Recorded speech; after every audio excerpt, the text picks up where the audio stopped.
Je crois que j'ai toujours écrit. À partir du moment où j'ai su tenir un crayon et former des phrases, je me suis mise à écrire. J'ai toujours eu l'envie de raconter des tonnes d'histoires et de créer des tonnes de personnages. Il y a quelques années, quand j'ai découvert Wattpad, j'ai commencé à écrire des fanfictions. Vous en avez déjà eu un aperçu sur ma chaîne. J'ai toujours aimé écrire à partir du moment où je me suis mise à lire. Pourquoi ? Probablement parce que moi aussi, je voulais créer des univers et des personnages dans lesquels les gens se perdraient pendant des heures. Mais je pense que c'était quelque chose d'encore plus psychologique. J'avais besoin d'avoir le contrôle sur tout un univers, tous ces personnages et toutes leurs actions. Et l'écriture, c'était le seul moyen que j'avais d'avoir le contrôle.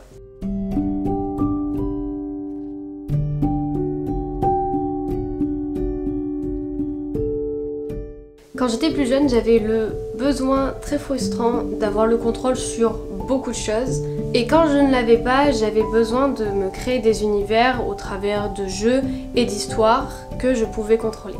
C'était un peu mon moyen à moi de pallier ma frustration de ne pas avoir le contrôle sur absolument tout. Mon cœur.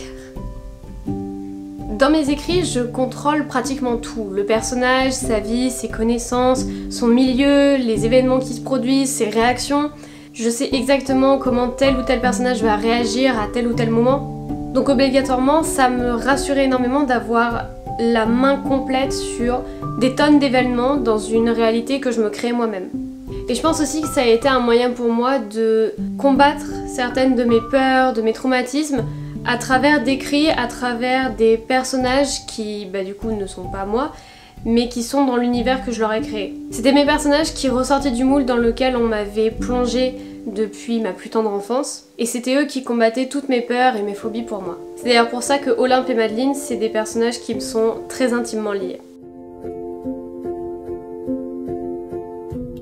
Quand j'ai écrit Olympe, j'étais en 4e et ça a été la seule année où j'ai été séparée de mes amis parce qu'on était dans des classes différentes. À ce moment-là, j'étais très attachée à ma famille, très attachée à mes amis et à ma passion pour le handball. Et d'ailleurs, on voit l'importance qu'Olympe porte à ces sujets, c'est que vraiment ça résume toute son identité. C'est pour ça que dans mon livre, il y a toute une notion autour du handball et qu'on voit vraiment Olympe être entourée, sociale et très proche de sa famille. L'histoire d'Olympe, ça tourne autour du fait de rencontrer la bonne personne et aussi d'affronter ses démons passés. C'est l'histoire de s'ouvrir complètement aux autres. Pourquoi ? Sûrement parce que j'avais beaucoup de choses à affronter et que j'ai décidé de le faire dans une dimension parallèle où je contrôlais la personne qui vivait les choses et tout l'univers autour. C'était rassurant dans le sens où je contrôlais pas seulement Olympe, je contrôlais aussi les gens qui réagissaient à tout ce qu'elle avait vécu et du coup j'imaginais les réactions que j'aurais voulu qu'on ait pour moi. Olympe, c'est vraiment le personnage que je voulais incarner de toutes mes forces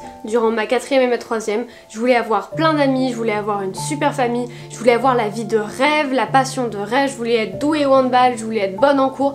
Bref, j'avais vraiment envie d'avoir cette idéologie de vie parfaite pour ma vie. C'était vraiment mon rêve d'adolescence, c'était ma vision du lycée que j'allais bientôt intégrer, c'était comment je voyais ma vie dans les années qui allaient suivre.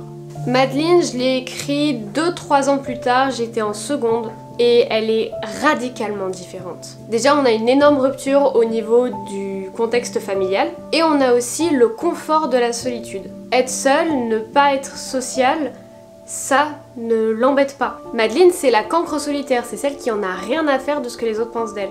Elle est vraiment à l'opposé d'Olympe, qui elle est méga attachée à toute cette idéologie et à cette vie sociale et belle et remplie de joie. Madeline, elle sait qu'elle est dans la merde, elle sait qu'elle a plein de choses à régler chez elle et elle ne sait pas comment faire. Elle se fiche de la vie des autres, mais d'un autre côté, les critiques qu'on lui fait, ça l'atteint. Elle a un passé qui est douloureux et qu'elle reconnaît comme son passé, mais avec vraiment de la colère et aussi d'une certaine manière du rejet. Elle n'a pas envie que son passé la définisse, mais elle le laisse l'impacter. Il n'y a plus d'idéologie de l'adolescence, pour elle c'est vraiment juste un calvaire, elle le reconnaît, elle est vraiment réaliste, un peu pessimiste et très pragmatique.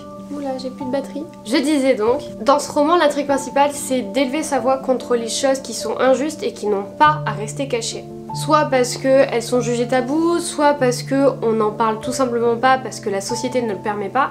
C'est un roman qui est à la fois un combat contre les injonctions et les codes et les normes qu'on nous impose. Et c'est aussi, comme avec Olympe, une histoire de romance où le but ça va être de reconnaître ses démons, de les affronter et de s'ouvrir à la bonne personne. Je pense que Madeline c'est vraiment le personnage qui représente l'indépendance que j'ai acquise l'année dernière. L'indépendance notamment au sujet de ma solitude. Je suis une personne qui a expérimenté d'être dans des groupes avec des gens et ça ne m'a jamais vraiment réussi. La plupart du temps ça se passait mal. Et Madeline c'est vraiment le personnage typique qui s'en fiche de ne pas avoir d'amis. Et dans ce sens-là, elle représente plutôt bien le fait que moi aussi, je m'en fiche maintenant. C'est le fait d'accepter sa solitude comme une amie et non plus comme une honte qu'il faudrait absolument cacher parce que de nos jours, être vue seule, c'est mauvais. Mais ça aussi, je vous en ai déjà parlé sur ma chaîne, donc je pense que ça devrait pas vous étonner. Tout ça pour dire, mes personnages jusque-là m'étaient intimement liés parce que l'écriture était pour moi un moyen d'extérioriser ce que je n'arrivais pas à définir dans la vraie vie.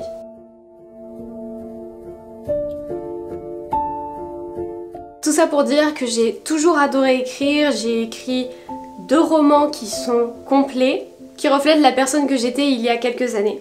Et aujourd'hui j'aime toujours autant écrire, mais c'est plus du tout pour les mêmes raisons. Aujourd'hui ce que je préfère, en plus d'inclure des enjeux assez importants, des univers un petit peu plus complexes, des péripéties, des éléments perturbateurs, c'est surtout emmener mon lecteur dans un véritable voyage dans l'univers que ma tête a réussi à créer.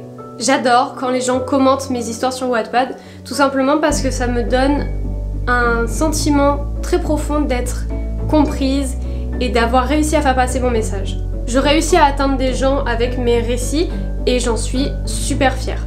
C'est ma manière à moi d'exprimer les choses que je n'arrive pas à dire avec ma voix. Et ça, que ce soit dans mes anciens romans ou dans mes prochains, ça restera toujours la même chose. Pour conclure, aujourd'hui il ne s'agit plus d'écrire pour m'échapper de ma propre réalité. Il s'agit plus de créer un univers et des personnages et d'ouvrir la porte à mes lecteurs pour qu'ils rejoignent le voyage. J'espère que cette vidéo vous aura plu, si c'est le cas n'hésitez pas à la liker, la commenter et à la partager. Si tu veux être sûr de ne louper aucune de mes vidéos, je t'invite à t'abonner. Hormis ça, il fallait que je revienne sur la pause que j'ai un petit peu annoncée sur Instagram. J'ai eu besoin d'un petit peu de repos pendant les vacances de février. Mais du coup maintenant j'aborde ma chaîne YouTube et mes vidéos d'une nouvelle manière. J'espère que le nouveau contenu vous plaira. Bien sûr tout ne va pas radicalement changer du jour au lendemain, ne vous inquiétez pas. Mais j'ai envie de produire quelques vidéos un petit peu comme ça où juste on se parle de vous à moi et où je vous explique mon ressenti sur certaines choses. S'il y a des sujets qui vous intéresseraient, n'hésitez pas à me le dire en commentaire encore une fois. Et sur ce, moi je vous laisse, je vous fais des énormes bisous. N'oubliez pas que vous êtes unique et ça ne change pas. Et sur ce, à bientôt!